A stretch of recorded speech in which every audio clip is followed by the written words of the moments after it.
Hey, everybody, and welcome back to the Sales Copywriting and Content Marketing Hacks Podcast.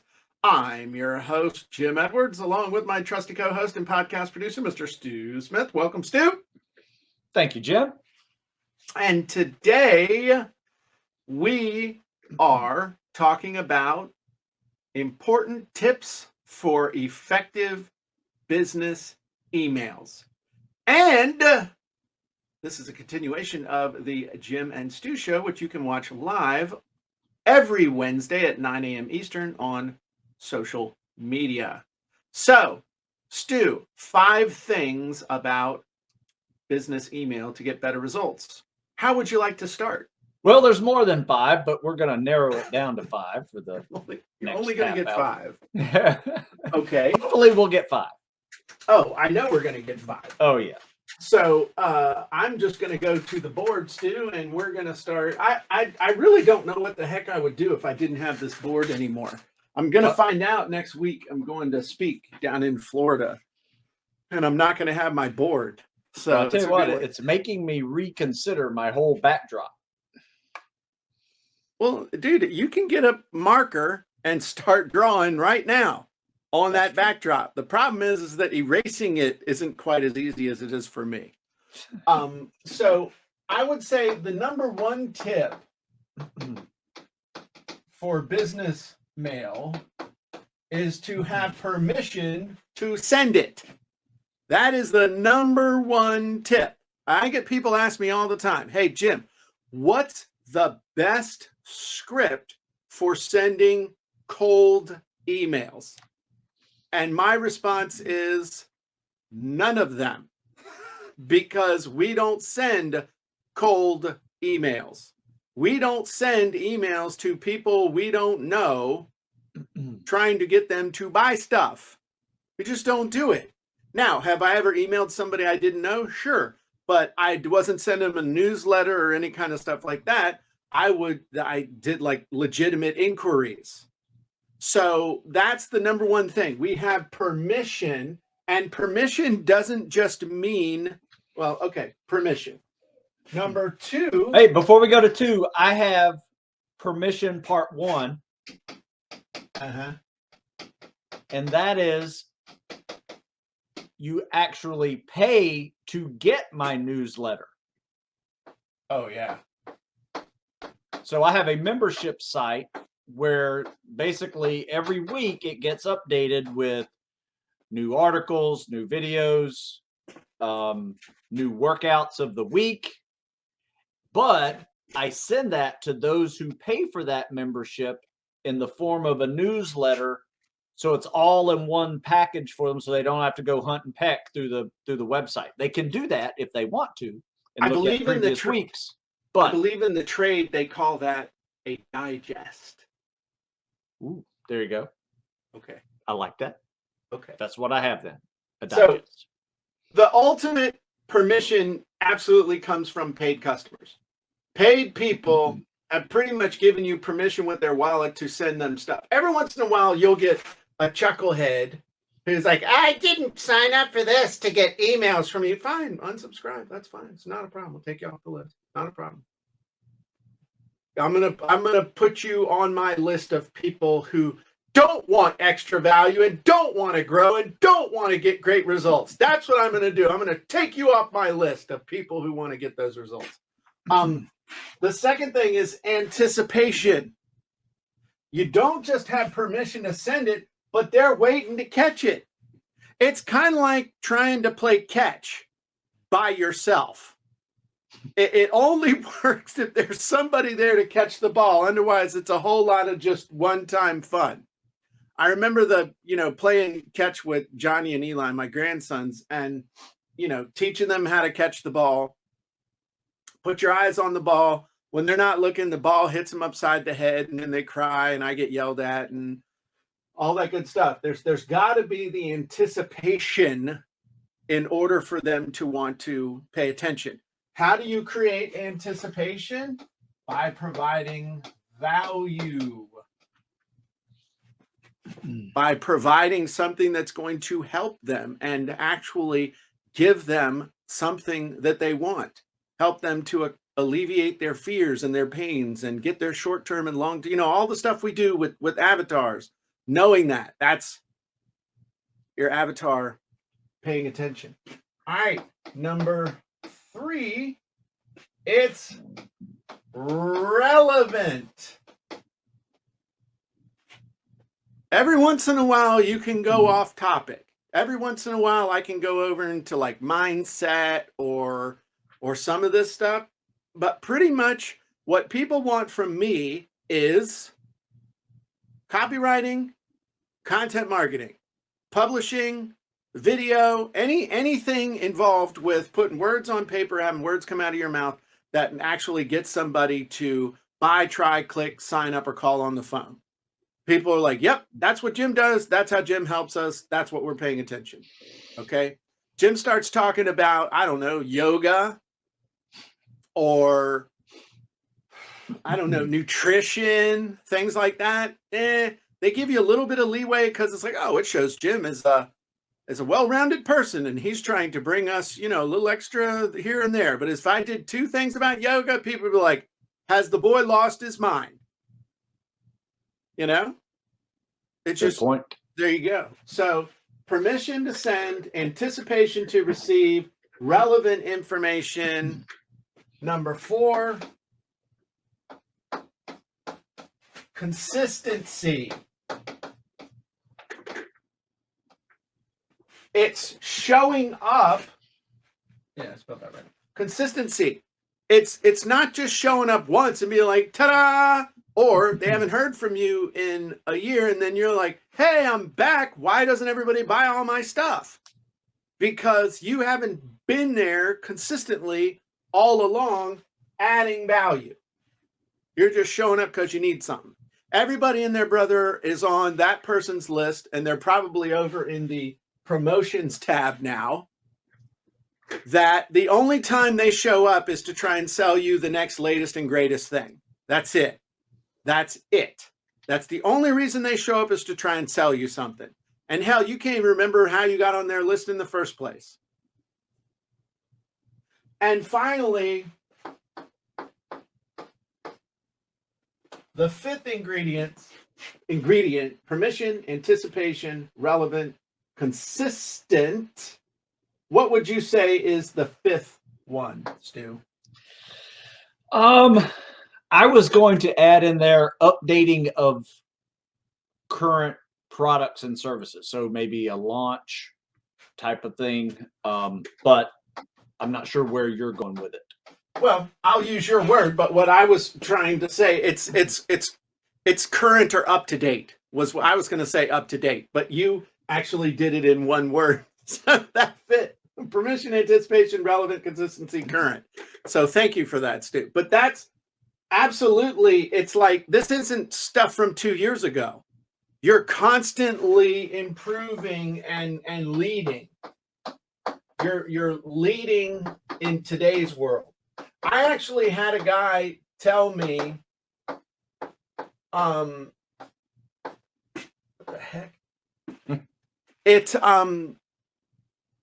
He was selling something about blogging, and I'm like, dude, that doesn't even work anymore. And he said, yeah, I know, but they don't know it, and it might work for some people. And his philosophy was literally, I'll use it till it stops working, and then I'll teach it to other people once it starts to lose its effectiveness. Or you got people that are still teaching stuff they did back in 2007. Now, principles never change, but tactics on the internet and the way you do it and what we do with online, with promoting our business online and even offline, evolves. Oh, so, yeah. What's up, Kevin? What's up, Miss Denise? So I think that's part of creating anticipation. What's the new cool stuff that Stu's got? The consistency and being up to date. That's what makes your email marketing work. That's what makes all of this stuff work. Now, we could talk about specific tactics as well, like your newsletter. So you know, like for your news, well, let's talk about emails and let's talk about newsletters. And then we'll wrap it up. You know, what makes a great email work, Stu? A good hook with relevant content. Okay. Hook. Relevant well, hook, subject line. Yeah. Okay. Relevant content. And it should always have a Offer. call to action. Yes. Offer, call to action. So the one thing I have found is that the offer typically is the offer to click to go to the next step in the sales process, not here's all the information, click the buy button. I've never been able to sell very effectively out of email. The whole purpose of email, 99 times out of 100, is to get the click to go to the next step. That's the best use I have found of email. Unless you're sending a newsletter. In which case, you send a newsletter, and what makes a good newsletter, Stu? All the same. Exactly. That was great. That's right. That's exactly it. Relevant content. It's just there's more content in the thing. Yes. That's it. And probably some pictures. Pictures, article links, video. I usually put it all in there. Yeah, Workout, charts. Yeah. The stuff is all in there. And unlike here, where the part is to get them to like go to the next step in the sales process, and so you don't have a ton of content. So my best emails are like 3-4 lines, you know, not or you know a couple paragraphs. Here we actually put the whole article in the newsletter because the purpose of this email is as much just to stay on people's radar and to buy up some real estate in their mind to make a deposit in the bank of life of value so that when we send these to try and, you know, punch the button in the giant vending machine to get money and stuff to come out, people are like, hey, that looks good. So the mistake that a lot of people make is that it's all one or the other. Either they give everything away for free and then they get pissed when no one buys anything, or it's sell, and never any really value. Even not, and there are different things you can do to disguise sales as value, disguise value as sales. I mean, if you're doing it right, they can't tell the difference because there is no difference. One person's sales letter, the best way to think of it is one person's sales letter is another person's special report. You know, what somebody else would say, that's just a giant pitch. Somebody else, man, this is some great information to help me make a decision on something that I want to make a decision. Man, what are you doing over there? I spilt my cup. You okay? Do we need to get a mop on aisle 5? No, it just kind of fell off. It's all right.